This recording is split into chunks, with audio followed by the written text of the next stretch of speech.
Drop it.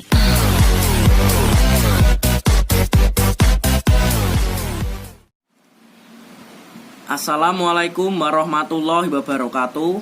Perkenalkan, nama saya Fajar Khairun Nafsanto dari kelas 7H PGSD, mata kuliah Perspektif Global, NPM 1712037. Nah, pada kesempatan kali ini saya akan beropini mengenai 3 materi yang sudah disampaikan oleh Bapak Rofian. Yang pertama yaitu mengenai cryptocurrency atau mata uang digital. Yang kedua, neokolonialisme, imperialisme, dan revolusi industri. Yang ketiga yaitu ideologi dan paham ideologi negara. Nah, saya mulai dari yang pertama yaitu cryptocurrency. Cryptocurrency sendiri adalah mata uang digital yang dipakai untuk bertransaksi virtual dalam jaringan internet. Sandi-sandi rahasia yang cukup rumit berfungsi melindungi dan menjaga keamanan mata uang digital ini. Cryptocurrency sendiri menurut saya mempunyai kelebihan dan kekurangannya sendiri. Yang pertama yaitu mengenai kelebihan. Potensi kenaikan harga tinggi di masa mendatang. Yang kedua, teknologi blockchain membuat proses pembayaran mata uang digital berlangsung cepat, aman, dan mudah. Yang ketiga, menghindari pemalsuan uang karena sistem blockchain. Nah, tidak memungkinkan mata uang sama melakukan 2 transaksi berbeda. Yang keempat, keamanan data pribadi, bisa melakukan transaksi keuangan tanpa perlu menampilkan identitas asli. Kemudian mengenai kekurangan, yang pertama, risiko pelanggaran hukum karena regulasi pemerintah yang melarang keberadaan cryptocurrency. Yang kedua, volatilitas tinggi, yaitu kondisi ketika nilai mata uang tiba-tiba mengalami kenaikan atau penurunan nilai secara drastis dan dalam waktu cepat. Yang ketiga, sulit memprediksi nilai mata uang di masa depan, sehingga potensi kerugian lebih besar. Kadang nilai tukar mata uang digital ini juga terlampau tinggi. Yang keempat, lupa wallet key atau kunci dompet digital. Berinvestasi dengan cryptocurrency mengharuskan mempunyai dompet digital. Lupa password atau PIN masuk bisa menjadi petaka, karena ketika kita menggunakan cryptocurrency, kita harus menggunakan password atau PIN untuk masuk dompet digital tersebut. Apabila lupa, itulah yang menjadi petaka bagi pemilik cryptocurrency atau dompet digital. Yang kedua, mengenai neokolonialisme.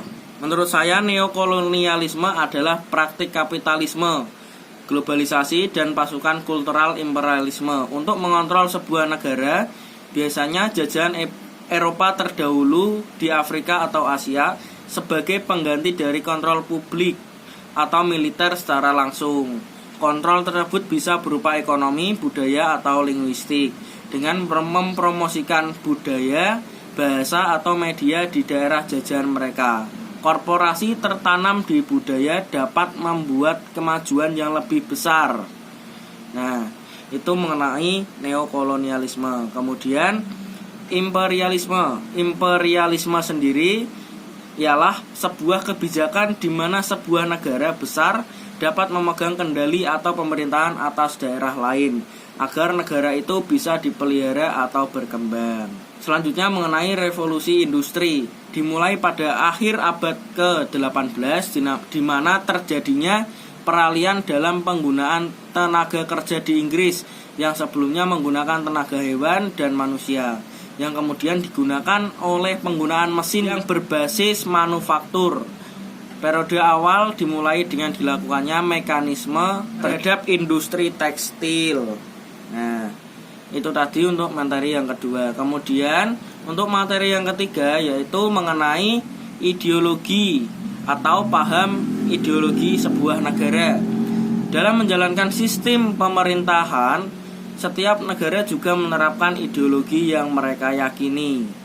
Nah, ideologi tersebut juga bermacam-macam. Contohnya seperti liberalisme, demokrasi, sosialisme, nasionalisme, fasisme, feminisme, dan masih banyak lagi ya. Nah, ideologi yang diterapkan oleh setiap negara juga memiliki kebijakan dan aturannya masing-masing yang telah disepakati. Apa tuh fungsi ideologi itu? Nah, menurut saya fungsi ideologi tersebut bukan hanya sekedar pengetahuan teoritis semata. Ideologi juga menjadi suatu keyakinan baik bagi individu maupun kelompok atau golongan masyarakat tertentu. Nah, fungsi dari ideologi tersebut sendiri ada banyak.